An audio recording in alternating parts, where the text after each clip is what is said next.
अस्सलाम वालेकुम। खादम रिजवी को और उनकी क़यादत को अभी तक नहीं छोड़ा गया। हालांकि हुकूमत ने कहा था कि हमने उन्हें गिरफ्तार किया है क्योंकि वो फैजाबाद का धरना देना चाहते थे, इस वजह से गिरफ्तार किया है। फैजाबाद धरने की डेट ओवर हो गई, रिजवी साहब बाहर नहीं आए। उनके लोग जो कुछ मेरे ख्याल से आज़ाद हो गए हैं, लेकिन क़यादत सारी अंदर है, मेन जो लोग हैं। इसके पीछे वजह क्या है, वो क्यों अभी तक बाहर नहीं आ सके और ये क्यों काम किया गया। ये जितना भी तब से लेके अभी तक बातें हुई हैं, मैं आपको थोड़ा कुछ के बारे में बताता हूं। पाकिस्तान ने ये कदम लिया, अपना नाम जो है मजहबी आज़ादी का, एक जो अमेरिका ने, आपको पता होगा कि पाकिस्तान का नाम ब्लैक लिस्ट में डाला है कि पाकिस्तान में मजहबी आज़ादी नहीं है। इस चीज से बचने के लिए अमेरिका ने पहले भी पाकिस्तान को कहा था कि आपको कुछ ऐसा काम करना होगा जिससे हम आपका नाम इस ब्लैक लिस्ट में ना डालें। इससे बचने के लिए पाकिस्तान ने आसिया बीबी का केस जल्दी सुनाया। इससे बचने के लिए पाकिस्तान ने, जो कि अमेरिका जो है एक्सट्रीमिस्ट कहते हैं, इंतहा पसंद खादिम रिजवी और उनकी टीम को कहा जाता है, उस ब्लैक लिस्ट से बचने के लिए पाकिस्तान ने इन इंतहा पसंदों को जेलों में डाला, लोगों को घरों से उठाकर जेलों में फेंका, पर्दा का जो निजाम था माओ बहन बेटियों का वो तोड़ा, मसाजिद को बंद रखा, मदरसों को बंद रखा। ये सब इस ब्लैक लिस्ट से बचने के लिए। लेकिन अमेरिका ने क्या किया, इसने पाकिस्तान से, अमेरिका ने पाकिस्तान से कहा कि आप एक मुआहदा करें। जब पाकिस्तान ने अमेरिका को खबर दी, जो आपने उनके बॉसीज हैं बड़े हुकूमत के, कि भाई ये तो अवाम बड़ी गर्म हो गई है, तो फिर इन्होंने कहा कि भाई आप ऐसा मुआहदा करें, अवाम गर्म है तो उसको कंट्रोल करने के लिए मुआहदा कर लें। मुआहदा जब ये सारे ठंडे हो जाएंगे ना, फिर अचानक क्रैकडाउन आपने करना है। वैसा ही किया, क्रैकडाउन हुए, लोग, ठंडा मामला हो गया, सारा सब कुछ साफ हो गया, आहिस्ता आहिस्ता क़यादत के लोगों को उठाया गया। तो ये सब इंकशाफ हैं। जो मैं सोचता हूं वो है, और जो दूसरे लोग सोचते हैं वो ये, मैं आपको बातें बता रहा हूं। अमेरिका ने पाकिस्तान से अपना बदला लेना था। वो पाकिस्तान को इकोनॉमी जो है या पैसों के थ्रू ऐसे वीक नहीं कर सकता था, क्योंकि पाकिस्तान बड़ा स्टेबल है अल्हम्दुलिल्लाह। पाकिस्तान तो बहुत एक स्ट्रॉन्ग कंट्री है। उसने सोचा कि क्यों ना पाकिस्तान की हुकूमत को उलेमा और दोनों को आपस में लड़ाया जाए। 70% अहले सुन्नत के हैं, इनको आपस में लड़ाया और उसमें कामयाब हो गया। इस मजहबी आजादी का जो ब्लैक लिस्ट से बचने के लिए पाकिस्तान ने अपने पांव पर कुल्हाड़ी मारी है।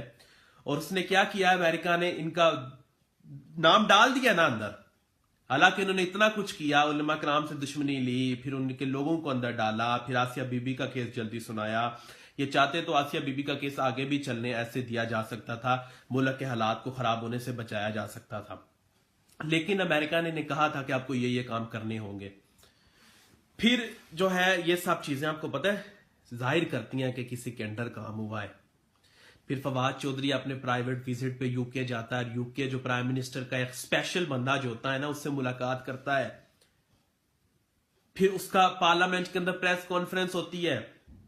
वहां पे उलमा कराम को कहा जाता है कि सारे इंतहा पसंदों को जल्दी रोका जाएगा। पार्लियामेंट में भाई तुम कौन होते हो कि किसी दूसरे की पार्लियामेंट में जाने वाले, प्राइवेट पर्सन, ऑफिशियल विजिट भी नहीं है, जुमले कहने वाले।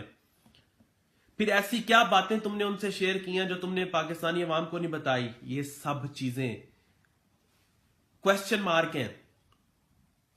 अभी क्या पैतरा यूज हो रहा है, अभी जो अमेरिका और इंडिया के एजेंट है ना, जैसे मंदूर पश्तीन, जिसने आर्मी के खिलाफ इतनी बातें की हैं, शहरियार अफरीदी जो है इंटीरियर मिनिस्टर पाकिस्तान के, कहते हैं वो मुझे मिले मैं उसका माथा चूमूंगा।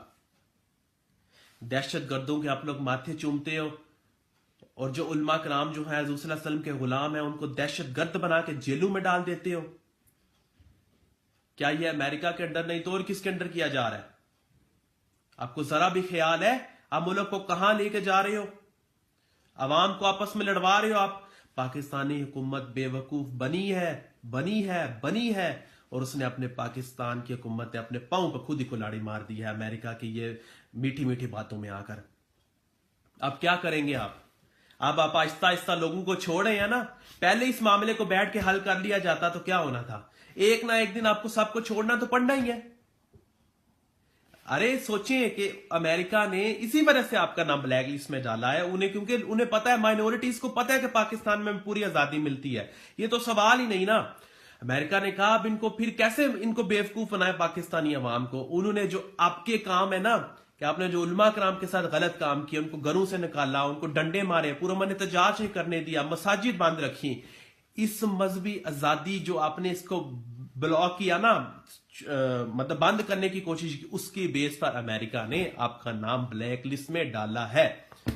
आपको बेवकूफ बनाया गया है और आप बेवकूफ बने हैं, इसमें कोई शक नहीं है। फिर बाहर के ममालिक में जाके थेरेसा मई ने तो बात साफ साफ कही है कि पाकिस्तान और दूसरे ममालिक के साथ हम कांटेक्ट में है कि आसिया बीबी को अजाइलम कैसे दी जाए। ठीक है, ये उनका वो आपस के मामलात हैं, उसे कैसे देनी है ये उनकी बात है।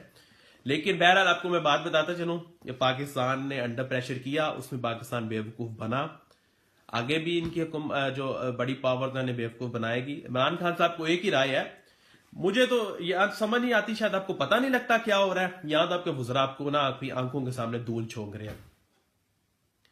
दे आर प्लेइंग विद यू, आपको इन्हें रोकना होगा, नहीं तो आपकी हुकूमत खत्म हो जाएगी।